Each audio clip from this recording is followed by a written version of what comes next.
नमस्कार, स्वागत है आपका भारत लाइव में। मैं हूं आपके साथ विशाल यादव।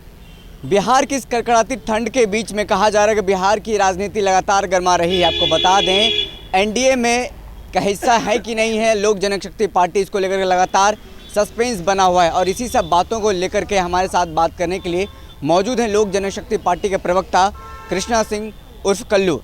कल्लू जी, ये बताइए कि लगातार जिस तरह से खबरें आ रही है कि एनडीए में लोक जनशक्ति पार्टी है कि नहीं है, सस्पेंस बरकरार है। और कल जो एक खबर आई थी कि आप लोगों को एनडीए में की बैठक में चिराग पासवान को बुलाया गया था, इसके बाद से लगातार बिहार की राजनीति गर्मा रही है। एनडीए में है कि नहीं, ये पहले बताइए आप। लोक जनशक्ति पार्टी भारतीय जनता पार्टी के साथ खड़ी है और अब कितने प्रमाण की ज़रूरत। कल जिस तरीके से एनडीए की सर्वदलीय बैठक में जो बुलाया गया और कितने प्रूफ चाहिए, मैं आपसे पूछना चाहता हूं। तो कहीं ना कहीं लोक जनशक्ति पार्टी के राष्ट्रीय अध्यक्ष आदरणीय चिराग पासवान जी अस्वस्थ होने के कारण उस बैठक में नहीं पहुंच पाए। वो बैठक जो था वर्चुअल था। बहरहाल बहुत मजबूती के साथ मैं भारतीय जनता पार्टी के साथ खड़ा हूं।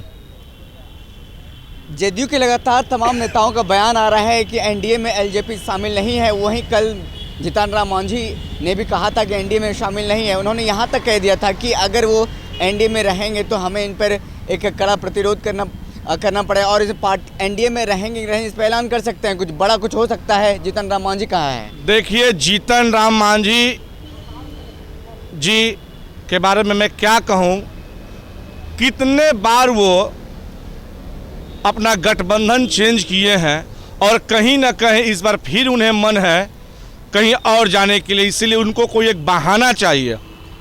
और जीतन राम मांझी हमारे गार्जियन स्वरूप हैं, मैं उनका सम्मान करता हूं, मैं उनकी बातों पे कोई टीका टिप्पणी नहीं करूंगा।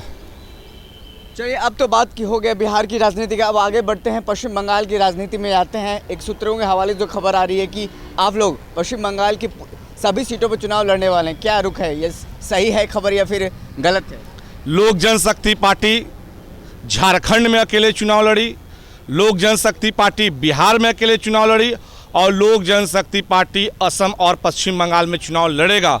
और निवर्तमान प्रदेश के प्रधान महासचिव डॉक्टर शाहनवाज अहमद कैफी एक हफ्ता के दौरे पर कुछ दिन पूर्व पश्चिम बंगाल गए भी थे और वहाँ के हालात पर राष्ट्रीय नेतृत्व को एक हफ्ता का पूरा ब्यौरा दिए हैं। और कहीं ना कहीं लोक जनशक्ति पार्टी चुनाव लड़ेगी। मुझे पूर्ण रूप से भरोसा है, मुझे वहाँ जीत हासिल होगा। तो सीटों की संख्या क्या रहेगा? सभी सीटों पर चुनाव लड़िएगा या फिर कुछ सीट रहेगा, गिना चुना सीट रहेगा?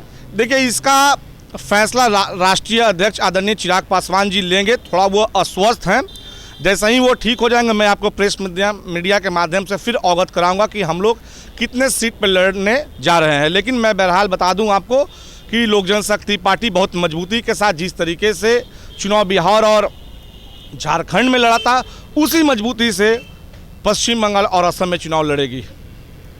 चलिए, तो आपने बता दिया कि चुनाव, लेकिन गठबंधन किसके साथ रहेगा? जिस तरह से बिहार में आप एनडीए में नहीं थे, कहीं पश्चिम बंगाल में उसका बदला तो नहीं लेंगे?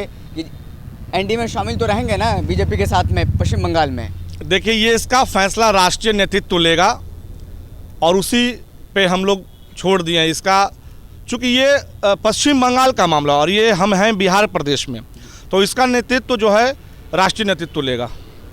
जदयू को कितना नुकसान वहाँ पे पहुँचाने जा रहे हैं आप? जिस तरह से आपने इस बार कहा जा रहा है कि 25 सीटों से ज़्यादा से नुकसान पहुँचाए जदयू को, तो पश्चिम बंगाल में क्या है स्थिति? कितना सीटों पे नुकसान पहुँचाएंगे? क्योंकि जदयू भी तैयार है पश्चिम बंगाल चुनाव में उतरने के लिए। मेरा जो संकेत है वो किसी को हराना नहीं, मेरा संकेत है अपने पार्टी का विस्तार करना और अपने पार्टी का जनाधार बढ़ाना। जिस तरीके से बिहार की 12 करोड़ आवाम ने हम लोगों को 24 लाख मत दिया, 6.5% से 7% जो हम लोगों का वोट आया, कहीं ना कहीं हमारी पार्टी की जनाधार बढ़ी है।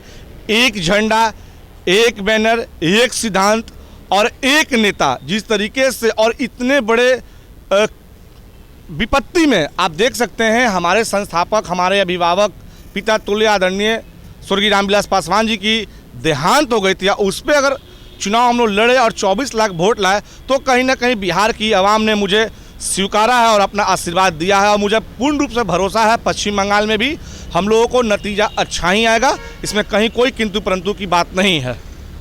नीतीश कुमार बार बार कहते हैं कि एनडीए का हिस्सा नहीं चिराग पासवान, लेकिन फिर भी जिस तरह से कल हमने देखा तो कहीं न कहीं नीतीश कुमार ये मानने को तैयार नहीं है, या फिर कहा जाए कि ज़बरदस्ती वो बीजेपी पर थोप रही दबाव कि चिराग पासवान को एनडीए से बाहर निकाला जाए। नीतीश बाबू, आप गठबंधन की बात छोड़िए, जिस तरीके से बिहार में हालात लॉ एंड ऑर्डर पर बेकाबू हो गया उसके बारे में क्यों नहीं सोचते हैं?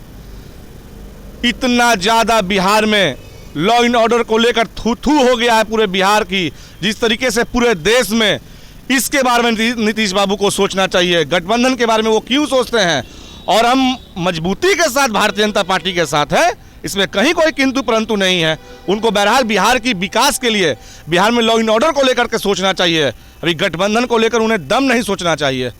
चलिए, बहुत बहुत धन्यवाद कल्लू जी, हमारे साथ मौजूद है बात करने के लिए मीडिया प्रभारी कल्लू जी, जिन्होंने तमाम बातों को लेकर के चर्चा किया और कहा कि एनडीए में वो शामिल हैं, बीजेपी के साथ मजबूती के साथ खड़े हैं, कोई इसमें सस्पेंस नहीं है। अगर ये वीडियो पसंद आई और वह बिहार के राजनीति और बिहारियत से सरोकार रखेनी तो सब्सक्राइब बटन दबा के चैनल के सब्सक्राइब कर ली। ओजे एगो घंटी बा, ओकरा बटन दबा देला से कुल सटीक और मारक खबर रुआ मुफ्त में मिल जाई। अगर रुआ पत्रकारिता के हमनी के नया प्रयोग में सहयोग कर चाहतानी तो ज्वाइन बटन दबा दी।